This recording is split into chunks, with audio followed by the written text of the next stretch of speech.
kondisi sekarang belajar online itu menyebabkan berbagai macam kendala muncul. Yang pertama yaitu tidak adanya kuota. Itu alasan yang sangat banyak dialami oleh teman-teman guru, apalagi di sekolah-sekolah yang di pegunungan. Dan kita harus khawatir kalau generasi muda kita itu generasi yang lemah, baik di akalnya, di motivasinya, apalagi di keterampilannya.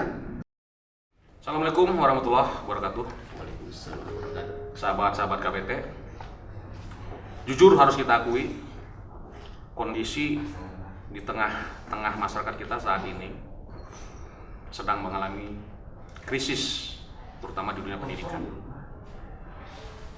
Harus kita akui, minat belajar dari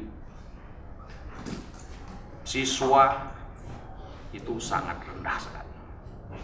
Apa sebabnya?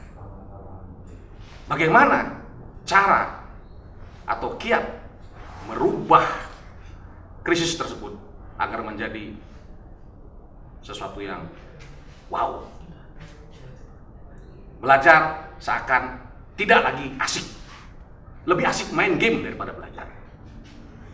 Di tengah-tengah kita sudah hadir, ini guru saya, dosen saya waktu saya kuliah dulu, Bapak Suherman SAG MSI. Damang Pak. Selamat siang Bang. Bahagia sekali bisa ketemu dengan guru saya nih. Nah, bagaimana nih Pak? Menurut Bapak, kenapa minat belajar masyarakat kita, terutama di kalangan pelajar Pak ya, apalagi tengah-tengah pandemi saat ini, semakin mendekati kondisi memprihatinkan ini Pak? Apa kira-kira Pak penyebabnya? Terima kasih Abang yang telah memberikan tel kepada saya, dan sampai jumpa dengan channel Komik Bantuan. Saya bersama dengan Bang Weka sebagai teman dan juga sahabat saya. Murid Pak, murid. Murid itu dulu Bang. Oke, kalau melihat dari kondisi seperti ini, memang hal yang sangat urgen dan sangat memprihatinkan, apalagi saya sebagai seorang pendidik dan pengajar sangat merasakan apa yang terjadi di dunia pendidikan sekarang ini, terutama hampir 2 tahun kita di masa pandemi yang tidak hanya mengganggu dan merusak tatanan dari berbagai aspek, termasuk juga dalam aspek pendidikan. Tetapi setiap ada masalah biasanya ada solusi, dan itulah kita hidup, karena kalau tidak ada masalah buat apa kita hidup.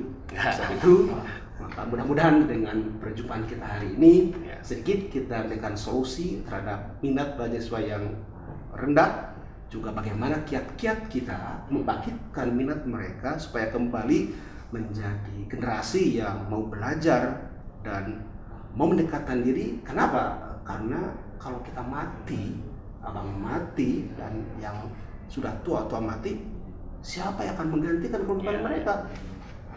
Dan kita harus khawatir kalau generasi muda kita itu generasi yang lemah, baik di akalnya, di motivasinya, apalagi di keterampilannya. Karena sekarang sudah dunia global dan kita tidak bersaing dengan teman sekelas, tapi dengan teman sedunia. Dan nanti ke depan akan ada pekerjaan-pekerjaan yang akan diganti dengan robot, Bang. Supir aja sekarang akan diganti dengan robot. Jadi saingan kita robot nanti ya? Kemungkinan. Di China sudah ada. Kemudian customer service akan diganti. Coba aja sekarang ke tol. Ketika kita masukkan untuk membayar tol, udah pakai siapa yang digital? meladeni kita? Gak ada orang lagi. Artinya kalau nanti anak-anak kita tidak keterampilan yang mumpuni di dunia sekarang, mereka tenggelam. Ya, kembali ke tadi Pak. Oke. Apa penyebabnya Pak yang membuat minat belajar masyarakat kita itu menurun? Menurut Bapak? Dari pengalaman yang saya alami, mengapa minat belajar siswa itu rendah? Yang pertama, kondisi sekarang belajar online itu menyebabkan berbagai macam kendala muncul. Yang pertama yaitu tidak adanya kuota. Itu alasan yang sangat banyak dialami oleh teman-teman guru, apalagi di sekolah-sekolah yang di pegunungan. Jangan Berarti yang bisa belajar hanya yang punya kuota, yang nggak punya kuota nggak bisa belajar. Itu logisnya. Kalau belajar online. Yang kedua, minat itu karena mungkin dalam segi penyampaian materi, baik dari para guru atau stakeholder yang lainnya, mungkin masih merasa seperti masa dulu. Padahal era sekarang sudah berubah.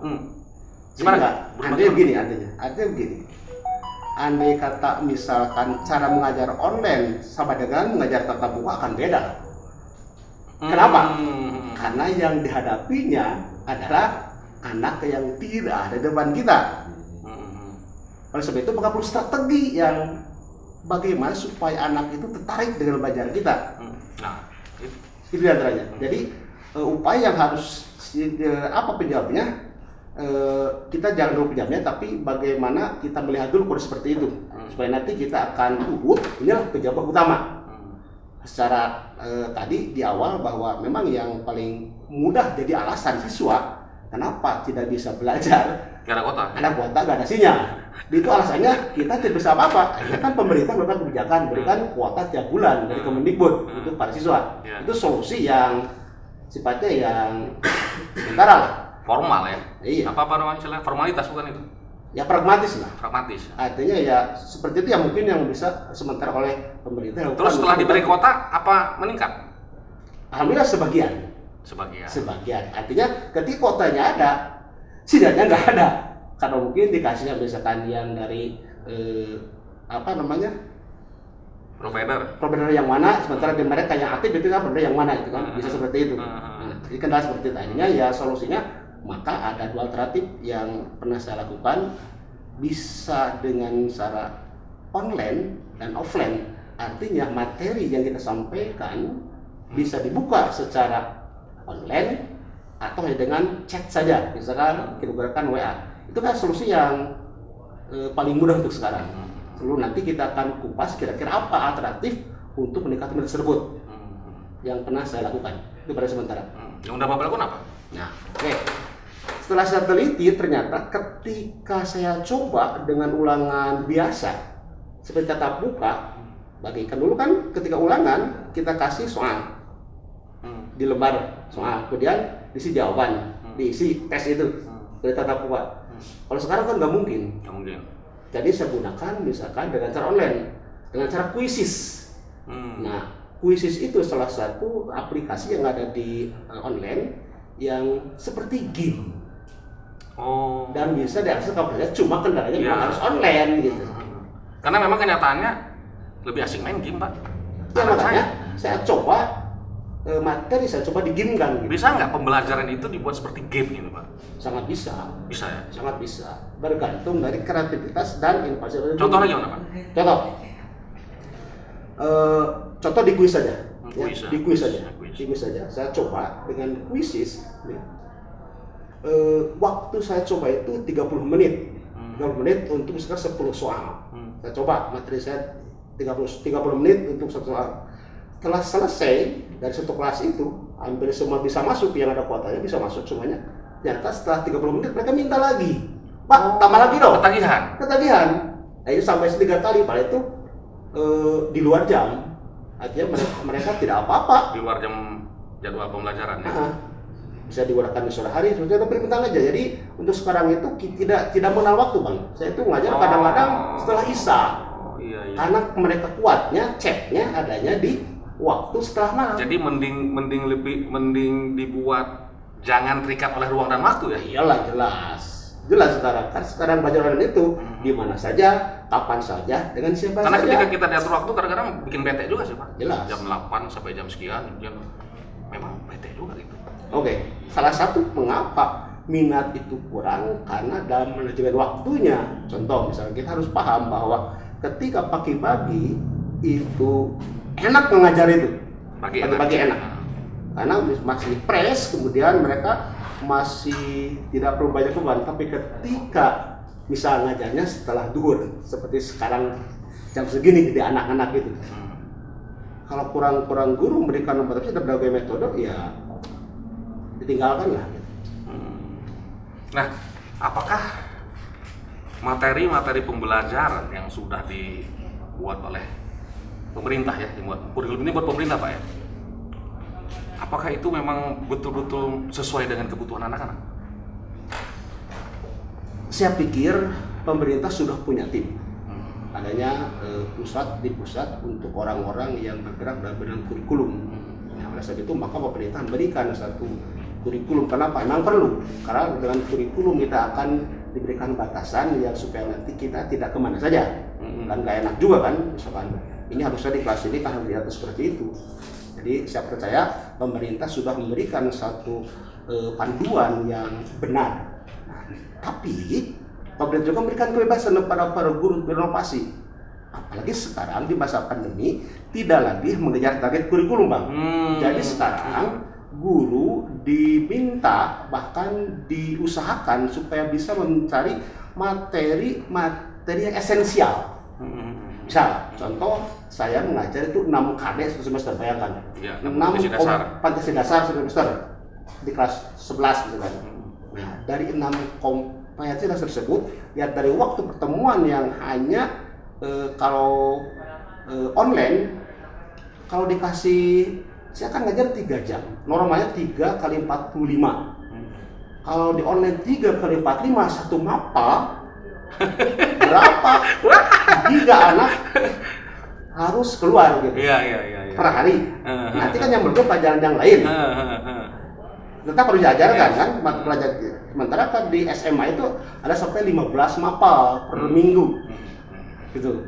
Makanya pemerintah kan satu hal yang diberi kebebasan silahkan guru-guru memilih materi yang esensial untuk diajarkan pada peserta didik sehingga mereka contoh esensial itu kumaha? Misal contoh misalkan saya ada KD tentang sejarah peradaban Islam. Jadi kebudayaan Islam di zaman pertengahan. Kemudian ada juga KD tentang pengurusan jenazah. Ini ada orang yang meninggal misalnya gitu. Kalau nggak ada yang bisa gimana? Kan, gitu. Masa kita mengurus jenazah harus belajar sejarah dulu? Kayak mau menunggu yang lain. Kalau nggak ada, kalau pihak misalkan nggak ada, jadi kan harus kita apalagi anak yang soleh kan yang bisa mendoakan orang tuanya. Nah seperti itulah misalkan. Jadi lebih kepada urgensinya ya? Iya. Sehingga nanti ketika anak sudah tahu bahwa mengurus jenazah itu sangat penting, kemudian guru memotivasi. Bagaimana suatu ketika orang tuamu meninggal dunia, sementara kamu tidak bisa berjenazah, apa yang akan lakukan? Masih diam aja. Banyak ini nggak ada. Guru bukan wes jenazah kepala kalau nggak ada kan seperti apa? Oh iya. Nah, seperti itulah. Jadi, nah ketika akan diajarkan, maka kita akan menggali dulu, merangsang mereka dulu. Penting nggak buat mereka? Nah, penting nggak penting itu kita harus memberikan satu pemahaman pada siswa. Jadi ketika mengajar itu ujung-ujung langsung ke materi, enggak lah.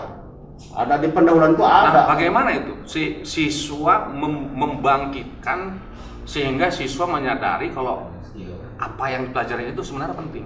Karena kan banyak kenal belajar eta, kenal. Ya, itu. Disitulah kepingan guru, makanya Pak. Guru itu minimal punya 4 kompetensi. Begitu.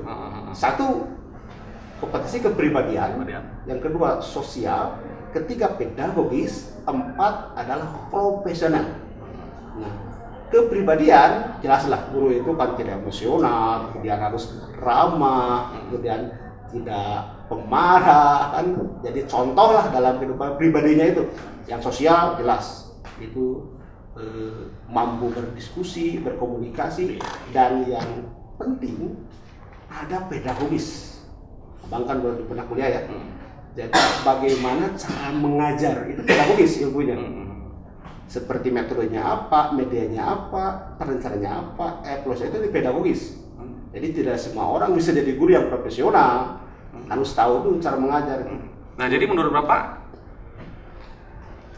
pembelajaran yang dianggap penting oleh siswa itu yang bagaimana itu?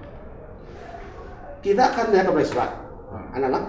Jadi sejauh mana mereka membutuhkan itu bergantung guru juga menggali motivasi anak, karena anak-anak kan tidak semua yang care gitu ya. Minat berarti pengaruh nggak? Ya jelas dong. Nah, membangkitkan minat itu adalah tugas guru di awal-awal itu. Berarti kalau anak-anak minatnya menurun atau dia merasa belajarnya nggak asik, itu berarti salah guru dong ya?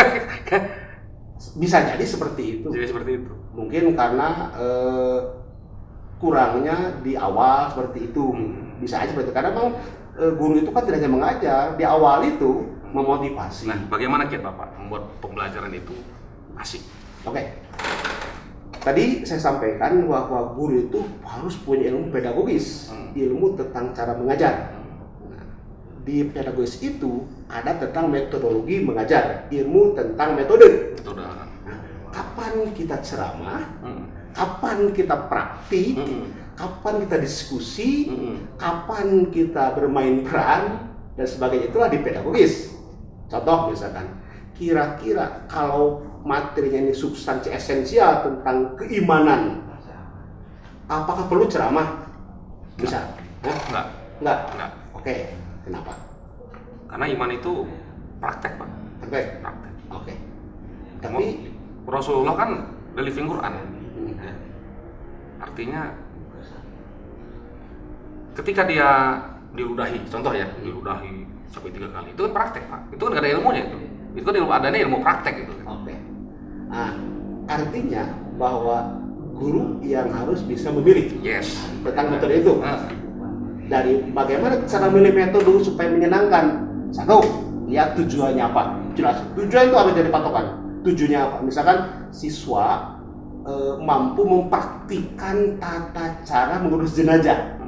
Tujuannya misalkan siswa mampu mempraktikkan tata cara mengurus jenazah. Ya berarti praktek. Nah, kan jelas. Dari tujuan itu ikan mengarah. Kira-kira materi apa yang mereka kuasai? Minimal kan bacaannya, gerakannya. Oke. Terus metode apa yang paling pas untuk mengajarkan itu, mencapai tujuan itu? Apakah ceramah atau apa? Ya, cocok. Atau langsung aja, misalkan siswa itu bawa ke tempat, bawa ke mayat. atau bikin, atau bikin simulasi misalkan, atau langsung aja pas ada yang meninggal kita bawa ke sana. Langsung. Kalau pas ada yang meninggal, lakukan. Kalau nggak ada, pas ada yang meninggal dulu. Siapa aja sudah meninggal? Ada waktunya. Ya, simulasi berarti ya? Simulasi bisa. Oke, seperti itulah. Nah, sehingga nanti dan kita tahu bahwa dalam teori motivasi itu, ketika kita melakukan, maka 90% itu sudah dikuasai. Gitu. Beda dengan mendengarkan. Ya. Oke, Pak. Terima kasih nih sudah memberikan pencerahan lah ya. Pencerahan. Jadi belajar itu harus asik ya. Pasti. Belajar itu harusnya asik. Kenapa menjadi tidak asik belajar itu? Karena antara apa yang dibutuhkan siswa dengan apa yang disampaikan guru itu nggak nyambung. Di antaranya nggak nyambung. Gitu. Nah, itulah tugas guru untuk menjadikan belajar itu materi jadi kontekstual. Kontekstual teaching learning gitu. Berarti harus do it now. Iya. Sepakat nggak? Iyalah. Belajar itu akan menjadi asik bila disertai dengan do it now. Sepakat lah. Oke. Terus sepakat lah. Oke teman-teman, sampai di sini pertemuan kita dengan Bapak dosen. Mudah-mudahan bisa memberikan inspirasi yang wow. Teman-teman yang suka yang pelajar juga bisa menggali ini agar kita bisa menikmati apa yang kita pelajari. Belajar itu tidak boleh terpaksa. Salam KBT. Jangan lupa like, komen, subscribe. Setuju boleh, enggak juga nggak apa-apa. Bukan tugas kami untuk memberikan kesan karena kami bukan Tuhan. Assalamualaikum warahmatullahi wabarakatuh.